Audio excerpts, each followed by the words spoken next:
Halo semuanya, perkenalkan nama saya Sari Naomi Serina Manulang dengan NIM akhiran 214. Oke, hari ini kita akan membahas tentang manajemen bencana. Hal-hal yang akan kita bahas hari ini adalah pengertian, tujuan, dan juga jenis-jenis mitigasi. Nah, biar lebih paham lagi, yuk kita simak video berikut. Mitigasi bencana.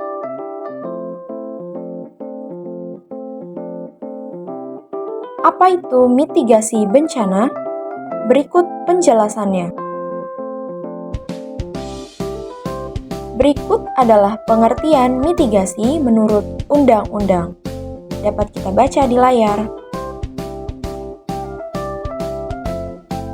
Nah, tujuan mitigasi adalah meminimalisir risiko korban jiwa, meminimalisir kerugian ekonomi, lalu meminimalisir kerusakan sumber daya alam.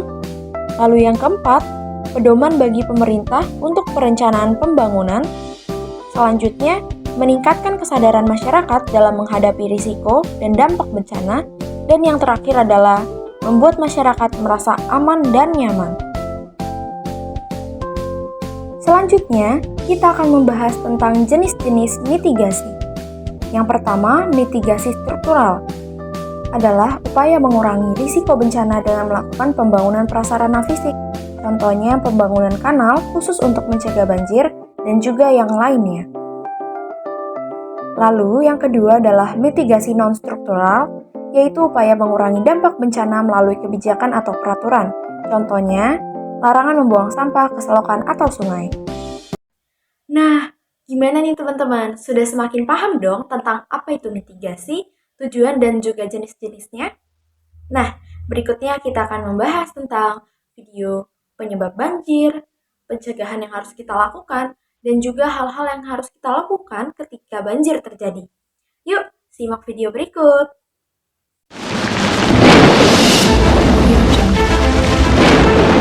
Seberapa siapkah kamu akan banjir? Banjir terjadi karena dua hal, yaitu alam dan manusia.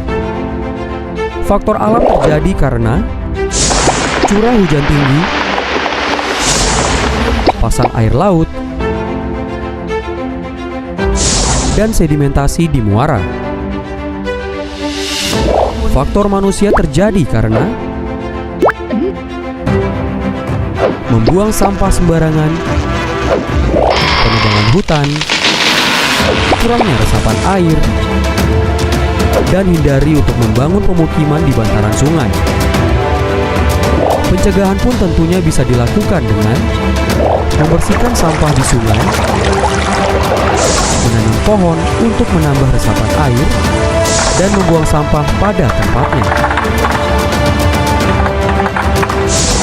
Saat banjir tiba, pantau informasi dari media massa.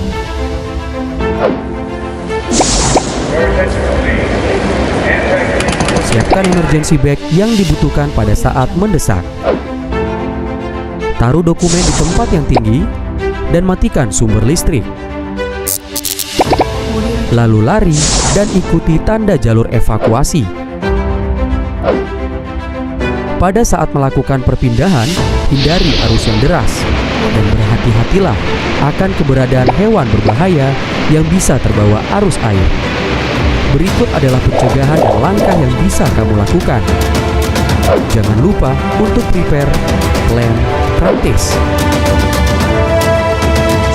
Kenali ancamannya, kurangi resikonya. Video ini dipersembahkan oleh Badan Nasional Penanggulangan Bencana.